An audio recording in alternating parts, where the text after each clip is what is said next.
59ជា commercial bank ហើយ9ទៀតជា specialized bank ហើយចំពោះ89នេះវិញជា microfinance institution បាទហើយចំពោះ13នេះទៀតជា financial leasing institution ជំរាបសួរបងប្អូនទាំងអស់គ្នាអញ្ចឹងស្វាគមន៍មកកាន់ channel YouTube របស់ខ្ញុំជាថ្មីម្ដងទៀតដោយថ្ងៃនេះខ្ញុំនឹងចែករំលែកជូនទៅដល់បងប្អូនទាំងអស់គ្នាអំពីមេរៀនថ្មីមួយទៀតដែលមានឈ្មោះថាប្រភេទនៃផលិតផលផ្សេងបាទប្រភេទនៃផលិតផលនៅក្នុងធនាគារនៅក្នុងប្រទេសកម្ពុជាយើងហ្នឹងអញ្ចឹងសូមបងប្អូនជួយចុច Subscribe ឲ្យខ្ញុំម្នាក់មួយផងបាទសូមអរគុណអញ្ចឹងយើងសូមចូលទៅមេរៀនទាំងអស់គ្នាអញ្ចឹងទី1តើអ្វីទៅជា banking product អញ្ចឹងចំពោះ banking product គឺជា service ហើយនឹង tool បាទដែល bank បានផ្ដល់ទៅឲ្យអតិថិជនរបស់ bank ហ្នឹងនៅក្នុងនោះទៀតសោត service ហើយនឹង tool ទាំងអស់នោះក៏បានជួយទៅដល់ប្រជាជននៅក្នុងការដាក់សន្សំលុយនៅក្នុងការខ្ចីលុយនៅក្នុងការ payment ផ្សេងៗក៏ដូចជាការបង្កើននៅហិរញ្ញវត្ថុរបស់ពួកគាត់ផ្ទាល់ផងដែរបាទនេះគឺជានិយមន័យដោយសង្ខេបដោយនិយាយទៅលើ banking product ហ្នឹង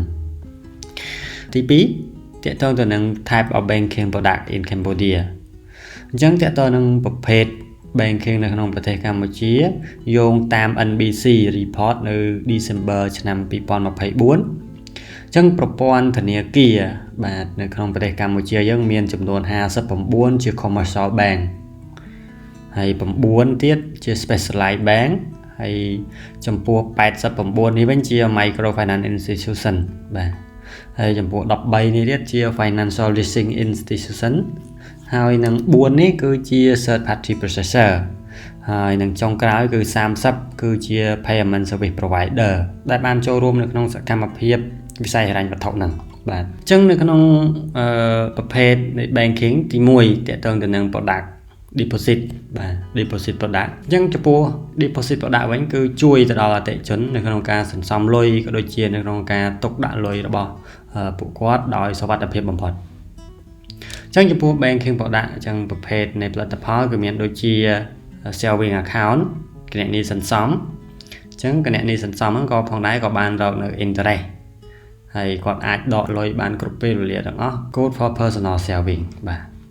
ទី2 current account អញ្ចឹង current account អត់មាន interest ទេហើយ use for business transaction ហើយទី3តើតើ fixed deposit គឺ money គឺត្រូវបាន lock អត់ឲ្យដកចេញដកចូលបានទេបាទឲ្យដកចេញបានទេនៅក្នុងពេលវេលាដ៏ជាក់លាក់មួយហើយទទួលបានការប្រាក់ខ្ពស់អញ្ចឹងតើតើនឹង deposit product អញ្ចឹងដោយឡែកចំពោះ loan product វិញអញ្ចឹងចំពោះ loan គឺ bank បានផ្ដល់កម្ចីជាសាច់ប្រាក់ទៅកាន់អតិថិជនដែល pay មកវិញជាមួយនឹង interest អញ្ចឹងតើតើនឹងប្រដាក់នៃ loan មានដូចជា personal loan គឺអតិថិជនតម្រូវការប្រើប្រាស់សម្រាប់ emergency សម្រាប់ការសិក្សាសម្រាប់ family តម្រូវការគ្រួសារផ្សេងៗចំពោះ business loan វិញគឺប្រើប្រាស់សម្រាប់ starting ឬក៏ grow business បាទសម្រាប់ការចាប់ផ្ដើមដំបូងឬក៏ការពង្រីកអាជីវកម្មបន្ថែមទៀតតើតើត្រង់ home loan វិញតើតើ home loan គឺទៅ buy ឬក៏ build a house បាទទៅទិញឬក៏ធ្វើផ្ទះថ្មីតើតើនឹង agriculture loan អញ្ចឹងតើតើ agriculture loan គឺសម្រាប់ប្រើប្រាស់ទៅដល់ប្រជាកសិករដើម្បី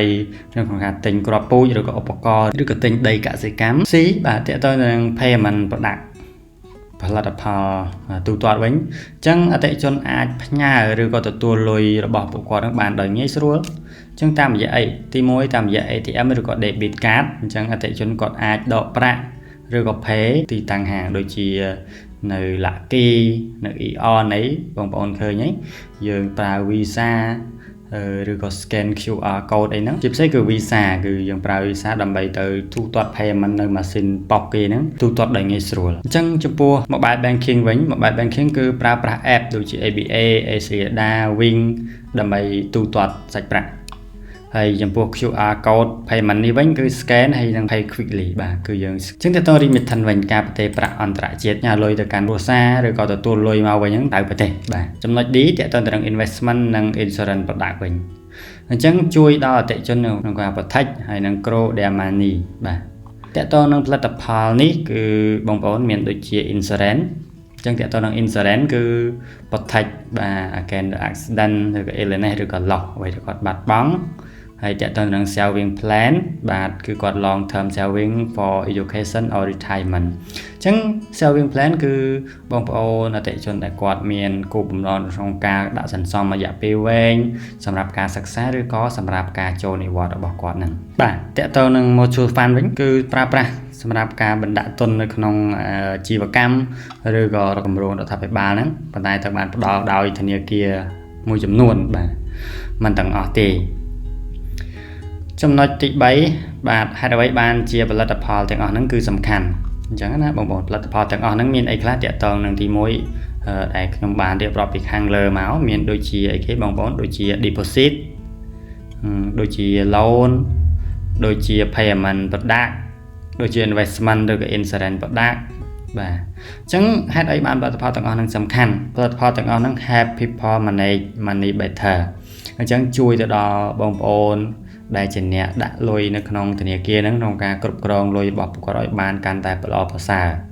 ហើយទី2តើទៅនឹង support business និង family goal បាទ support អាជីវកម្មហើយនឹងគោលដៅនៃក្រុមគ្រួសារផងគាត់ថារយៈពេលប៉ុណ្ណេះឆ្នាំទៅមុខទៀតគាត់ចង់ទិញអីគាត់ចង់បានអីបាទហើយទី3តើតើ make life easier with digital tool ដូចបងប្អូនដឹងបរិបទបច្ចុប្បន្នគឺយុគសម័យ digital ឬអញ្ចឹងអ្វីគ្រប់យ៉ាងគឺយើងធ្វើឡើងភាគច្រើនគឺ online ដូចជាបងប្អូនទៅការទិញអីវ៉ាន់បងប្អូនទៅការទូទាត់ online បងប្អូនទៅការរក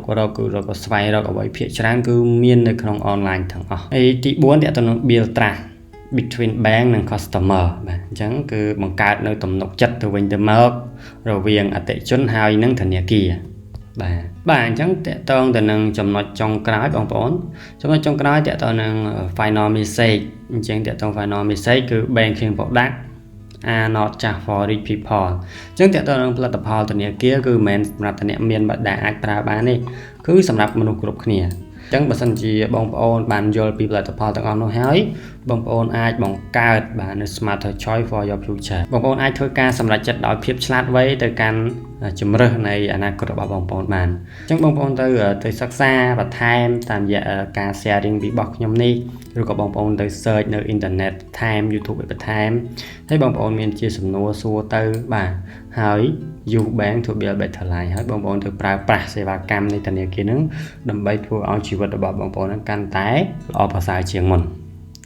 ចឹងវីដេអូខ្ញុំមានប៉ុណ្ណឹងបងប្អូនហើយចុងក្រោយបងប្អូនកុំភ្លេចជួយចុច like share ឬជា subscribe ទៅកាន់ channel របស់ខ្ញុំមួយផងបាទសូមអរគុណ